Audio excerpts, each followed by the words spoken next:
안녕하세요. 소연입니다.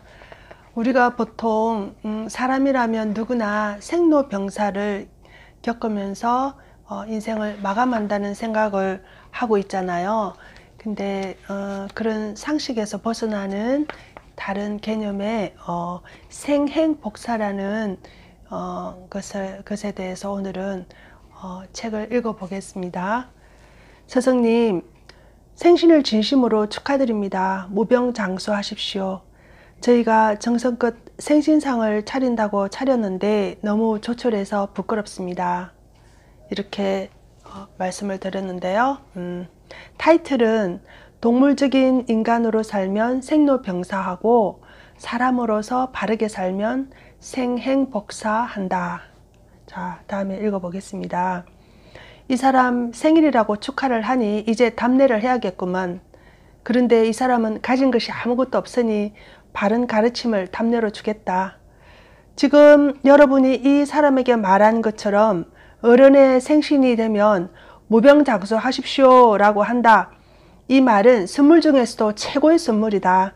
그런데 수천 년을 내려오면서 지금까지도 생일이 되면 자손들에게 혹은 후배들에게 제자들에게 그 축하 말을 듣고 그래 고맙다고 하는데 정말 무병장수를 하게 되더냐? 그리고 그 말을 듣고 무병장수를 하지 못한다면 과연 그 선물을 받았다고 할 수 있겠느냐? 지금 무병장수라는 단어는 있으나 무병장수하는 사람은 없다. 왜 그러느냐? 우리는 살면서 필요한 것을 말로서 듣는데 그 말의 깊이를 만져서 서지 못했기 때문에 지금까지 인류에서 어느 누구도 그 좋은 선물을 받지 못하고 전부 다 어려워진 것이다. 말로 오가는 것은 그 말이 나온 뒤에 효과가 없으면 철새 날아가듯 사라져 아무것도 안 받은 것이 된다. 그래서 받는 사람도 상대가 어떤 말을 했다면 그 안의 것을 씹어 먹어야 한다. 그렇게 하지 못하면 좋은 선물을 받아도 평생 자신에게는 해당이 안 된다. 무병장수는 한마디로 행동을 바르게 해야 이루어진다. 생로병사라는 말은 이미 많이들어 알고 있지. 무병장수와 생로병사는 서로 반대의 말이다. 생로병사는 동물적인 삶에서 일어나는 현상으로 일환이다. 그러면 이하는 어떤 것이냐? 생행복사이다. 지금 새로운 단어가 하나 출현했다. 이 단어가 앞으로 생로병사와 대비되어 사용될 것이다. 생로병사와 생행복사, 일환과 이환이다. 지금까지는 우리 모두가 일환의 생로병사가 당연한 줄 알고 그 이상은 있는 줄도 모르고 살아왔다. 그러나 생로병사가 당연한 것이라면 우리가 사람이 아닌 동물이란 말이 아니냐. 이제 바로 짚어보아야 한다. 나는컨대 인간으로 살면 생로병사하고 사람으로 살면 생행복사한다. 사람이 사는 것은 소중하고도 굉장히 엄숙한 것이다. 생이라는 것은 3차원에서 우리가 육신을 받아서 살 때 우리에게 주어진 시간으로 인생을 뜻하며 엄청나게 복된 것이다. 그러면 인생을 어떻게 살면 되느냐? 행, 그것도 득행을 해야 한다. 상대에게 얼마만큼 득되는 인생을 살고 가느냐? 내 자식에게, 내 형제에게, 내 친구에게, 국민에게, 전 세계 인류에게 얼마만큼 득되는 인생을 살고 가느냐? 이것이 우리 본연의 삶이자 인생살이의 근본이다. 이때 득되는 질량은 우리가 아는 만큼에 따라 달라진다. 그래서 그 질량을 끌어올리기 위해 공부를 하는 것이다. 그러면 우리는 왜 남에게 득되게 살아야 하느냐? 우리는 업을 가지고 태어났기 때문에, 즉 죄를 짓고 이 3차원에 왔기 때문이다.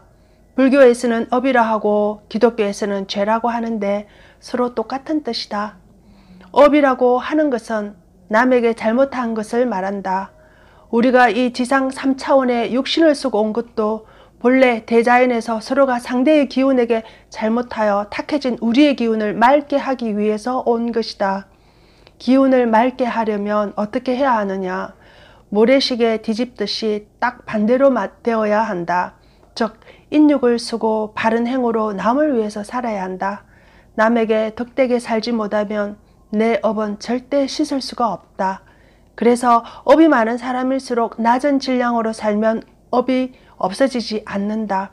업이 적은 사람은 작은 일을 해도 갚아지지만 업이 많은 사람은 적은 사람보다 더 지적인 행을 해야 갚아진다. 거기에 더해 업이 매우 많은 사람은 엄청나게 지적인 일을 해야만 갚아진다. 왜 그러느냐? 시간은 100년 안팎으로 누구에게나 똑같이 주어지는데 더 큰 업을 지은 사람이 남들과 똑같은 짐을 지고 간다면 그 업이 똑같이 다 없어지는 것이 아니기 때문이다. 그러니 남에게 덕되게 살더라도 높은 질량으로 일을 해야 같은 시간 동안 그 업을 다 소멸할 수 있다. 여러분뿐만 아니라 앞으로 이 사람과 공부할 사람들은 전부 다 각 분야의 지도자들이다. 기업이면 기업, 정치면 정치, 가정이면 가정, 전부 다 지도자들로 그들은 높은 사람이다. 각 분야에서 질량이 높은 사람들, 장사를 해도 오늘인 이들은 전부 다 윗사람들이다. 그러면 왜 윗사람이냐? 업을 많이 지어서 윗사람이다. 이것은 틀림없다. 그래서 윗사람이라면 반드시 수반되는 것이 있다. 그것이 바로 그들에게 부여된 책임이다. 세상 일이 잘못되면 윗사람들의 책임이 제일 크다. 대자연이 잘못된 것이 바로 이런 윗사람의 사주를 가진 사람들, 즉 지도자들, 그러니까 우리가 본래 대자연의 원소로 있을 때 기운이 아주 큰 원소들 때문이다. 그래서 그들은 질량이 아주 우수한 삶을 살아야만 부여된 책임을 완수하게 되고 업도 소멸된다. 이때까지 우리는 업 소멸을 잘못 알고 있었다. 업은 하느님에게 빈다고 소멸되지 않고 부처에게 무릎 꿇고 아무리 절을 많이 해도 소멸되지 않고 관세음보살을 찾고 아무리 오랫동안 앉아있어도 또 지장보살을 수억만 번 불러도 0.1mm도 소멸되지 않는다. 그러면 언제 업이 소멸되느냐? 내 앞에 오는 사람에게 득된 행을 해야만 업이 소멸된다. 그러면 남에게 득된 인생을 살지 않은 사람은 어떻게 되느냐? 가면 갈수록 앞에 온 사람에게 행을 바르게 못하기 때문에 자신이 그 탁한 기운을 먹고 순환을 못 시키는 것이다. 그래서 탁한 기운이 계속 쌓이게 되고 그 탁한 기운이 쌓이면 병이 오는 것이다. 만약 가족 중 누가 차 사고가 난다? 그것은 집안 윗줄부터 계속 탁한 기운이 쌓였고 너로 인해서든 가족으로 인해서든 탁한 기운이 또 쌓여서 지금 한 사람에게 차 사고가 나는 것이다. 즉, 이 쌓인 기운이 몰려서 한 사람에게 얻어맞는 것이다. 그래서 차 사고가 나면 식구들이 온통 걱정하지 않느냐. 이런 식으로 교통사고가 나고 암에 걸리고 허리가 아프고 내 자식이 어디 가서 두들겨 맞으면 부모 마음이 찢어지게 아프다. 이것 말고도 5만 가지 방법으로 다 아프게 한다. 집안에서 남편과 잘 소통이 안 되어 아프다든지 가족끼리 의견이 맞지 않아 미치도록 아프다든지 차라리 육신이 조금 아픈 것이 낫지 속이 찢어지는 것은 견디기가 정말 힘들다. 이것이 병이다.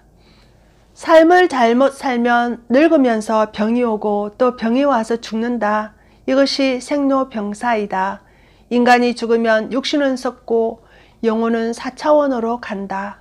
우리가 죽을 사자를 쓰는데 4차원, 사자의 의미도 된다. 그래서 죽을 사가 곧 4차원 사이다. 우리는 3차원과 4차원을 알아야 한다. 지금까지는 죽으면 다 끝나는 것으로만 알았다. 그러나 나란 영혼은 4차원으로 다시 간다. 즉 육신은 3차원에 스스로 있는 곳으로 돌아가고 나는 4차원으로 가니 이는 곧 내가 사는 차원이 바뀐다는 말이다. 그래서 생로병사라고 하는 것은 동물적으로 살면서 본연의 삶을 살지 못했을 때 쓰면 딱 맞는 단어이다. 앞에서 말했듯이 사람이 본연적으로 바르게 산다는 것은 남에게 덕되게 행하는 삶을 살았을 때 바르게 산다고 하고 그것을 행이라고 한다. 덕행. 덕행을 하는 자는 복을 받나니 복이 오면 마음이 찢어지지 않고 아플 일도 생기지 않는다. 남을 이롭게 하고 바른 행을 한다면 사는 사람은 병이 오는 것이 아니라 복이 온다. 복 짓는다고 하지 않느냐. 복은 어디 가서 돌멩이 앞에 절을 많이 했다고 오는 것이 아니다. 진정 내 앞에 사람에게 덕행을 할 때 복은 스스로 오는 것이다. 그렇게 복이 와서 행복하게 주어진 삶을 다 살고 4차원에 갈 때에는 원도 한도 없이 자는 잠에 스르러 가는 것이다. 그래서 우리는 사람으로 인생을 바르게 살아 어려워지지 않고 집착 없이 그냥 호련히 4차원에 가면 되는 것이다. 이것이 바로 생행복사이다. 네, 이렇게 책을 읽어보니 우리가 왜 3차원의 세계에 인간으로서 태어나서 뭘 하기 위해서 태어났는지에 대해서 말씀해 놓은 부분이 있네요. 업을 벗기 위해서 나왔다고 하신 부분이 있습니다. 그러면 우리 이 업을 어떻게 하면 또 벗을 수 있는지에 대해서도 말씀을 해 놓으신 부분이 있고요. 그리고 바르게 사는 것이 어떤 건지에 대해서는 한마디로 우리가 지금 알기에는 좀 너무 좀 큰